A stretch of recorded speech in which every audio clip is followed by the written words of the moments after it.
Hello everyone and welcome to another video. Thank you all very much for tuning in. Today I have another unboxing for my subscribers at home. This is a small package that was sent to me by Stephen Dirks from the brand Euphorium Brooklyn. He and I actually got in communication not too long ago via email, and I took interest in the brand and he agreed to send over some samples from the brand. So I'm really excited to get my nose on these and let you guys know in a first impression style what I think of them on camera. So let's not spend too much time because I have been waiting to open this package all day now. So let's go ahead and get into it.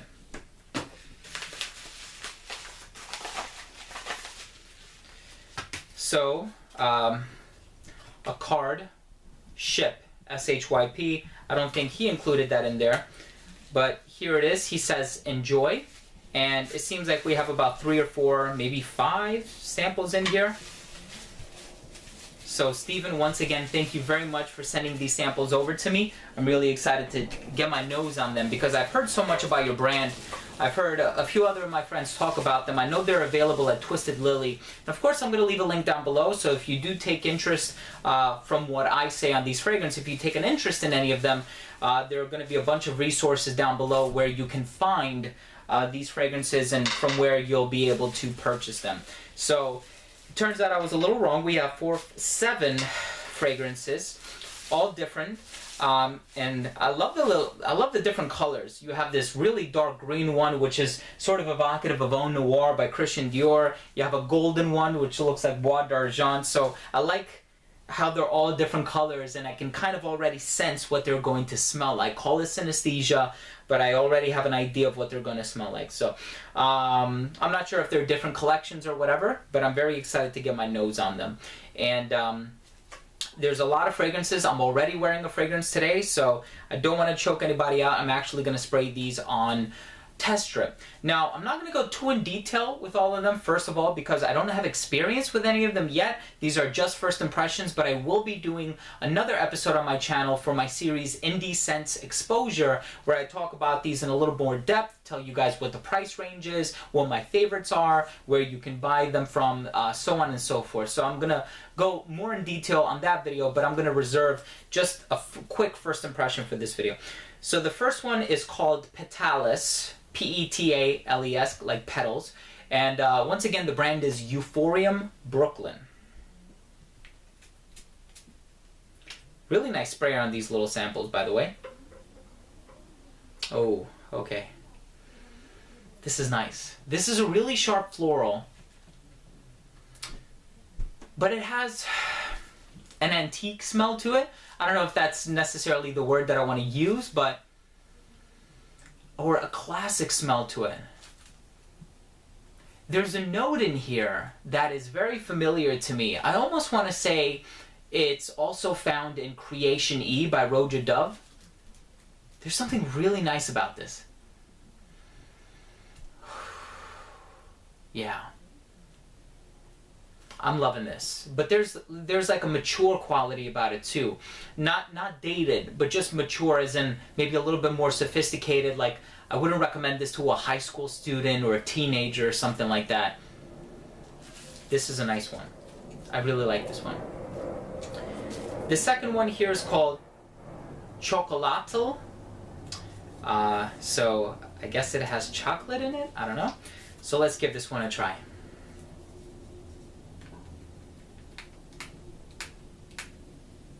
Cool. Ah, wow. Okay.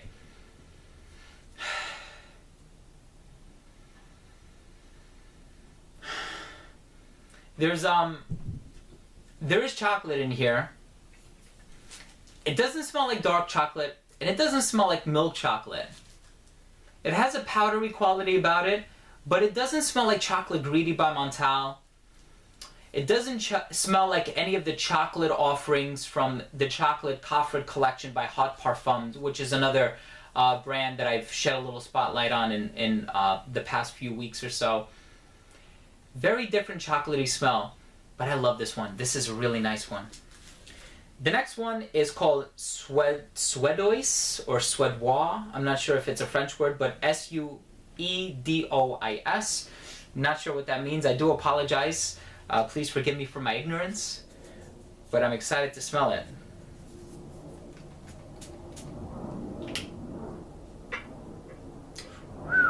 Okay. Leather.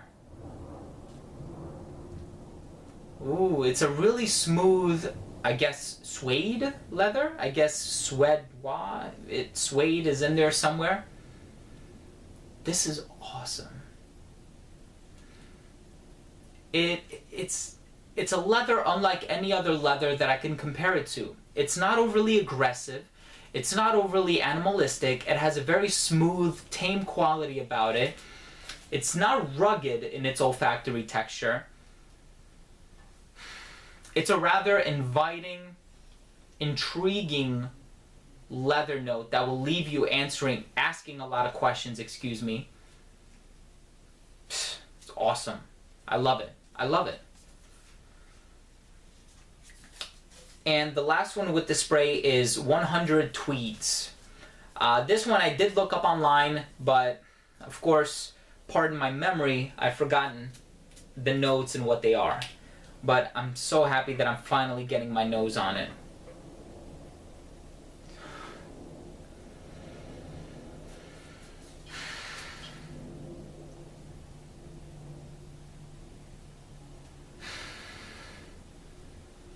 This is a rather sort of inexplicable fragrance.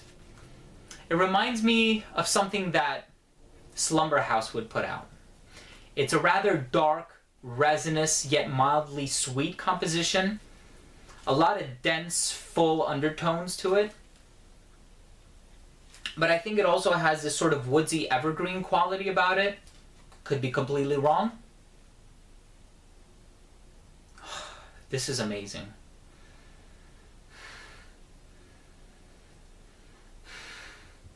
As strange as it is, and as unique as it is, I actually think this is a lot more wearable than the chocolate fragrance. I think the chocolate fragrance, even though it smells amazing and you will probably have people glued to your neck, I think it comes off as more of a novelty scent, whereas this one has a lot of wearability, but it's still very unique and dark and almost gothic, if you will. Now, the next ones I will have to put on skin. And this one is called Cilice, C-I-L-I-C-E. Pink liquid, kind of looks like Oud Ispahan. I like how I'm making the comparisons to Dior Privés, but it's just the colors are reminiscent of Dior Privés. So this one is called Cilice. This is very oily. This must be a really high concentration. Once again, all of that I'm going to mention in my Indie Scent exposure video. I'm not sure, I guess it's Eau de Parfum might be even stronger because it's really oily. I don't know if you can see the reflection, but I just did one dab.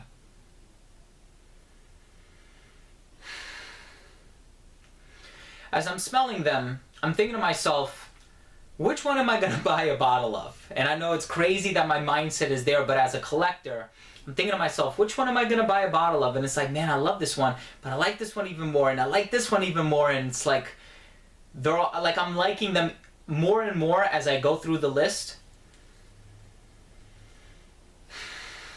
And I love this one. I do. I really do love this one. There's a woodsy quality about it. I don't know if it's Gaillac wood, but it kind of reminds me of Gaillac 10 by Le Labo. The pink juice, though, I don't know what's to attribute to the pink quality of the juice. This one is a mysterious one. I think it might be Gaillac wood. If I'm wrong, I'm wrong. This one is really nice. This one is great. It might actually be my favorite. I like the 100 Tweeds. I think I would buy that before I buy the chocolate one. Even though the first one is a little bit mature, there's that one note in there that's also found in Creation E by Roja Dove that I absolutely love, and as the name would imply, it's an enigma, or it's rather enigmatic. I don't know why I'm folding this up because I'm putting it on skin. This one is called Usar, U-S-A-R. Like a kid in a candy store, I'm telling you. Thanks again, Stephen. I really do appreciate your generosity. Is just too much. Just the fact that you're giving me the opportunity to get my nose on these amazing scents, all of which have really captivated me. So this one is called Usar.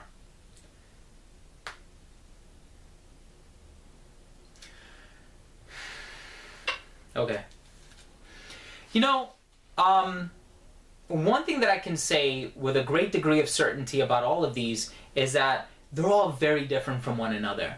So I know there are a lot of companies, there are a lot of brands out there, a lot of lines and collections where you smell one fragrance and you think to yourself, you know what, I have a pretty good gist and idea of what all the rest of the fragrances in this collection are going to smell like. That is not the case by a mile with this collection. All of these are very distinct in how they smell, and they're differentiated with one another so significantly that if you've tried Chocolato, you definitely still need to try Usar, and you definitely still need to try 100 Tweeds, and it's just they smell so different with one another. It's really perplexing and sort of bemusing to me.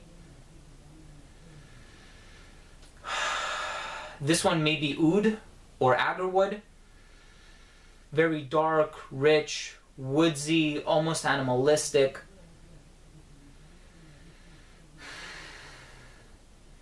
Some might venture to call this one medicinal.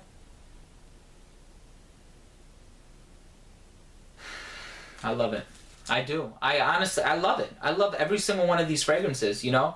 And I haven't always said that about fragrances on my channel. There are fragrances that, you know, I try to be very tactful when I talk about them.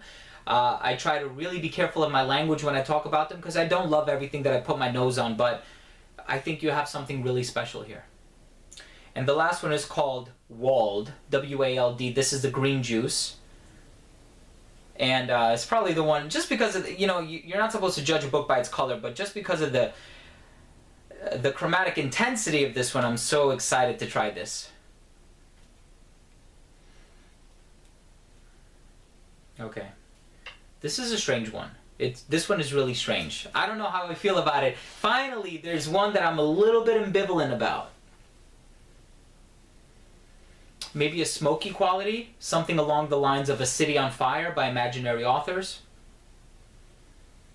A smoky, green, maybe almost sort of resinous, coniferous, evergreen quality about it.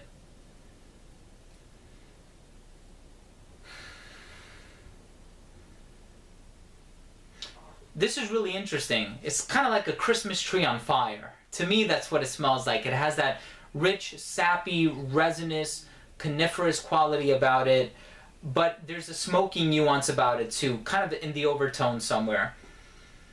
This is awesome. Overall, I'm not going to spend more time on it. I'm really excited to sort of embark on really studying these fragrances so that I can do them some justice in my Indie Scent Exposure series. But what I will say is that this is a very interesting collection, very intriguing. There's a lot of options here to choose from, and they all smell very different from one another. So this is a one line where if you're going to try one, you'd be doing yourself a disservice to neglect to try the other offerings in the collection, because there's a wide variety of different smells here, all of which I think are very intriguing to say the least. So once again, Stephen, thank you very much for giving me the opportunity to sample this wonderful line. I'm so excited to have this in my collection of fragrances that I can sample at my leisure, so thank you very much for that. And I also want to say thank you to my subscribers at home for watching this video. If you own or have tried any of these fragrances, please let me know what you think by leaving a comment down below. Also, I'm going to leave a lot of information down below. Please don't forget to like their Facebook. Don't forget to check out their fragrances. They are available on Twisted Lily's website. All of that is going to be down below. So guys, thanks again so much for watching, and also please don't forget to subscribe for future videos. We'll see you guys later. Take care.